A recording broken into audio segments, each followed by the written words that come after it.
how to optimize your workflow to be more productive in less time. There's a good chance that if you're watching this video, you've been assigned a task that takes 3 months to do, but you've only got 1 month left to do it. I'm gonna share with you 7 things I do to optimize my time to not only meet these deadlines, but surpass them. But let me let you in on something right now. If you don't have the hustle mentality and you're not willing to sacrifice free time, I don't honestly think this video is gonna help you. Free time is earned, and if you haven't earned it yet, then it's time to get back to work. What's up, survivalists? It's Shay from Team W&J here. If you're new here, welcome. I'm a professional film editor, visual effects artist, and animator. On this channel, I upload my animated web series, Levisleer, which I've been able to bring to events such as PAX Australia. I believe that my workflow and my work ethic are my strongest assets. So today, I want to show you the things that I do to optimize my time. Let's get to it. Probably one of the most important things that I've learned is to not jump the gun. It's to double check. This isn't just like grade school level stuff where you have to reread your documents. No, a lot of you guys are creators yourself. You make videos, whether that be machinima or animation. Not double checking your work is like editing a YouTube video,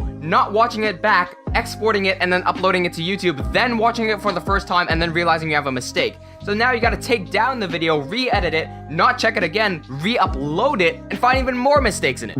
It's stupid. Nobody should do that. Watch your edits over and over again until you're satisfied with the final result. If you find yourself in a situation where you can't play the entire thing back, export it as a smaller file that renders quicker just so you can make sure that everything works before making the final copy. This way you don't have to sit through 8 hours of render, find one tiny little mistake, and then have to sit through another 8-hour render. Save the final renders for the end. One of the first things that I was taught to do was to do the boring tasks first. Here's why. Say you've got a really fun task to do. So for me, that would be like a fight scene animation. Those are really fun to do and I would spend a lot of time on them. So let's say I spend a month or 2 animating this fight scene and then I have to move on to the next scene, the boring part. And this is, say for example, a fishing scene. The complete opposite of a fight scene. This is boring. This is stuff that I don't want to do. They're just talking and fishing. I may lose interest halfway through. In that case, the project never gets finished. Not only did I waste my time animating that fishing scene that never got finished, but the 2 months before that where I animated that fight scene have also gone to waste because the project was never finished. Now, likewise, if I flipped it around and I did the fishing scene first, there is a chance that I would give up halfway through, in which case I would only waste a few weeks instead of 2 months and 2 weeks. But there's also a chance that I could be motivated to get the boring stuff done so that I can start working on the fun stuff. Next one up is having a clear path of direction. Back when I was in university, as an editor, I was required to submit a editing workflow. And as you could imagine, this really helped assisting my workflow. I didn't have to think about what I was going to do next because everything was already laid out. Once I had one thing done, I knew what to move on to immediately. There wasn't any time in between where I was like, what should I do? Should I do that? Should I do this? Something that I do now, because I'm not in university anymore and I don't have to map everything out and submit it to someone. What I do now is ensure that I'm always 3 steps ahead of where I currently am. This way, in case something goes wrong, I can always jump to the next step and then have another 3 steps planned for that. Here is a major tip. Always have something going at all times. Something I wish I had is 25 hours in my day, but I don't. We all have 24. If you account for the time we need to go to the bathroom, drink water, eat, and sleep, and assuming that you work literally every other time that you're not doing these things, you may find yourself working 15 to 16 hours a day. That's your hours of operation, but a computer doesn't have that limitation. If you're an animator like me, or maybe you compile code, or maybe you have to render some sort of footage, there are times where you have to wait for the computer to do things. Tasks like rendering, which require waiting, should not be done in your day where you only have 15 to 16 hours of operation. Do that when you're sleeping, when you're not using the computer. If there's 24 hours a day and you're working 15 to 16 hours a day, there's 8 to 9 hours where you are not doing anything, but the computer could be doing something. Make sure the computer or you are doing something at all times. Quite a recent thing that I've been doing is removing my distractions. There are times when I'm rendering and I honestly don't have anything to do and I might go onto Facebook, for example. Now that's the trap, because when you're rendering something that might take 5 minutes, say for example, if I had waited those 5 minutes, I could get straight back to work. But because I went to Facebook, I spent the past 25 minutes scrolling down Facebook and I've wasted 20 minutes of my own time. A good way to block this off is if you're using the Chrome browser to get the Forest plugin. What this plugin does for you is grow a virtual tree for 25 minutes, and when this tree is growing, you are not allowed to access Facebook or any other social media site. You can kill the tree at any point you want to, but why would you do that? It's a tree that's growing. Get back to work. Removing your distractions will ensure that you get locked into that flow state where you can get as much done as possible.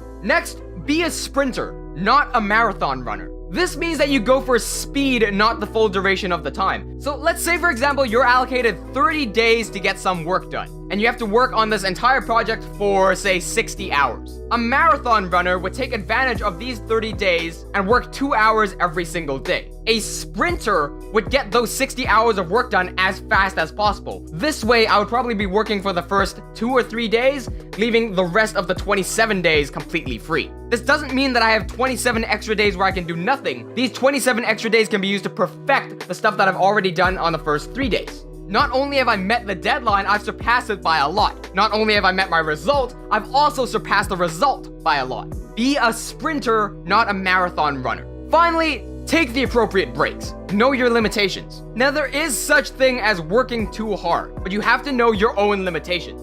Know that your mind breaks far before your body does. Now, I'm not gonna call you weak, but I'm gonna suggest that you try to call yourself weak. Because if you have the strength to do that, it shows that you can continue going. You're not done yet. Now, not everyone has my mental fortitude, but I think everyone should. Here's the thing. If I haven't done enough to earn my break, an injury or an illness is not going to change that. The world doesn't revolve around me. Just because I break my thumb, for example, doesn't mean I have to stop working because I still have 9 out of the fingers to work with. If your mind is focused on getting something done, it will be done. Now, there are situations where you can be handed an impossible task. So say, for example, do something that takes a year to do in a day. That's not gonna happen. What do you do in those scenarios? Well, honestly, you're going to have to accept that you're screwed. There is nothing that you can do in that situation. Let me tell you a story from experience. When I was in university, I worked on a film called Quarantine. I was the editor and visual effects, and I was tasked with replacing the sky with an overcasted sky. Since we had a clear day, we didn't want a clear day, we wanted overcast. The problem was, nobody in that school knew how to do visual effects, and they just gave me some really bad footage to work off of that I couldn't replace the sky with unless I put a lot of effort into it. And I did. A task that was supposed to take a month to do was done in 2 to 3 days. Albeit very sloppily, they were still done to show an example of what I could do. Now, did I want to do this sloppily? No. Did I tell the director that this wasn't enough time and it wasn't going to happen? Yes. But because they lacked the understanding of what I'm doing, they pushed me to do it anyway. As a result, I spent those 2 to 3 days getting those visual effects done very sloppily instead of working on the color grading. We ended up not even using the visual effects anyway. So all that hustle and work was thrown out the window and hurt the film in the long run. Now, I then worked on another film called Lens where I was solely the visual effects artist. I made sure not to repeat the mistake I made with Quarantine to try to do something that's impossible, so I let the team know what's impossible. Ultimately, because of a lack of knowledge, I did again have to do another impossible task, otherwise I would have been called lazy. So you can understand how in a situation where you're handed an impossible task, you're screwed either way. If you don't do it, you could get, say, fired or have a negative grade impact when you're in school. And if you do it, you're gonna fail anyway because that's an impossible task, so you're either gonna get fired or you're gonna have a negative impact on your grades if you're in school. There is no way out of that situation, and you simply have to accept that you're gonna get screwed. There's no other way around it. Like this video if you liked it, subscribe if you haven't already, and don't forget to make that dollar count by checking out our Patreon on patreon.com/teamwnj. Cheers!